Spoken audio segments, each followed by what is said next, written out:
m'appelle David Murat, je suis logisticien aux urgences de Saint-Antoine.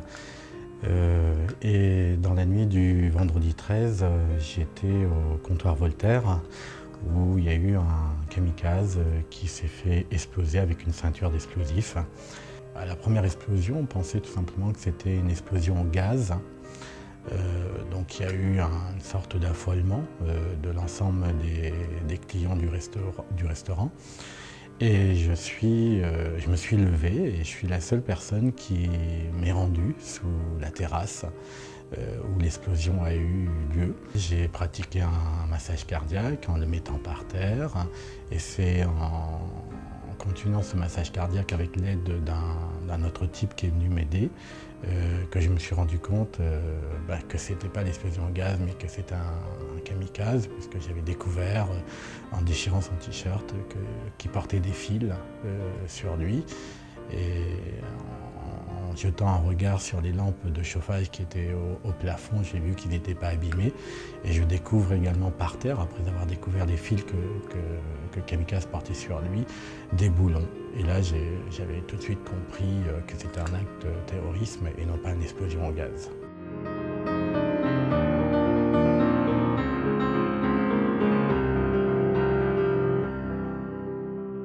Je me suis rendu compte 24 heures après seulement que j'ai risqué aussi ma vie parce qu'en le mettant par terre, en le massant et tout en sachant que j'avais appris dès le samedi en fin d'après-midi que sa ceinture d'explosifs n'avait pas entièrement explosé. En post-traumatique, j'avais rapidement développé cette vigilance dans laquelle je m'étais mis, où j'étais devenu très sensible aux odeurs, aux bruits, aux mouvements de foule également, et ce qui me rendait, qui me donnait un état de fatigue énorme.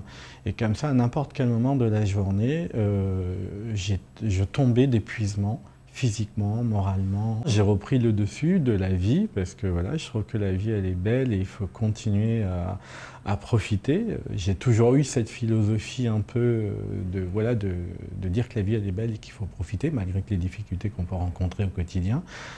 Peut-être je l'ai amplifié de nouveau, encore un peu plus. Je commence à sortir de nouveau. J'ai réussi de nouveau à rentrer dans une brasserie, mais c'est juste pour prendre un pot. Mais par contre, je n'ai jamais réussi encore à partir dans un restaurant. Mais c'est une étape qui va se faire bientôt. J'ai juste la chance qu'il ne m'est rien arrivé. J'ai vécu quelque chose d'horrible, certes, mais rien arrivé. J'ai aucune blessure et je suis en vie. C'est la plus belle chose que j'ai, quoi. Et je m'accroche à ça. Le président de la République avait dit quelque chose sur laquelle j'adhère totalement, alors qu'il y a d'autres choses que j'adhère pas. Ils ont le culte de la mort et nous, on a le goût de la vie. Et ça, c'est quelque chose cette phrase m'a énormément touché. Je continuerai à être ce que je suis, je continuerai à faire de l'humanitaire également. Je pars en Afrique une fois par an, je continuerai à le faire. Voilà.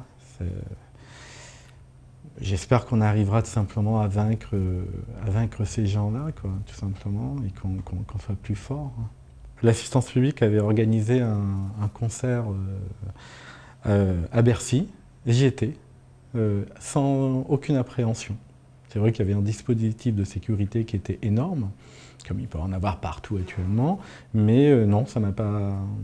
J'ai pas été bloqué, frustré, ni avoir peur, j'y étais.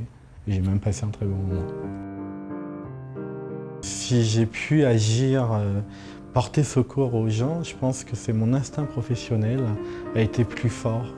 Parce qu'à aucun moment, malgré l'explosion, malgré qu'on pensait que c'était le gaz, après il s'avère que c'était une explosion d'un kamikaze, je n'ai jamais eu peur. Et ce qu'on a à retenir de ce qu'on a vécu tous, ce 13 novembre, c'est cette cohésion d'équipe, cette solidarité d'équipe. Et ce qui fait qu'on ait un gros service d'urgence, un très beau service.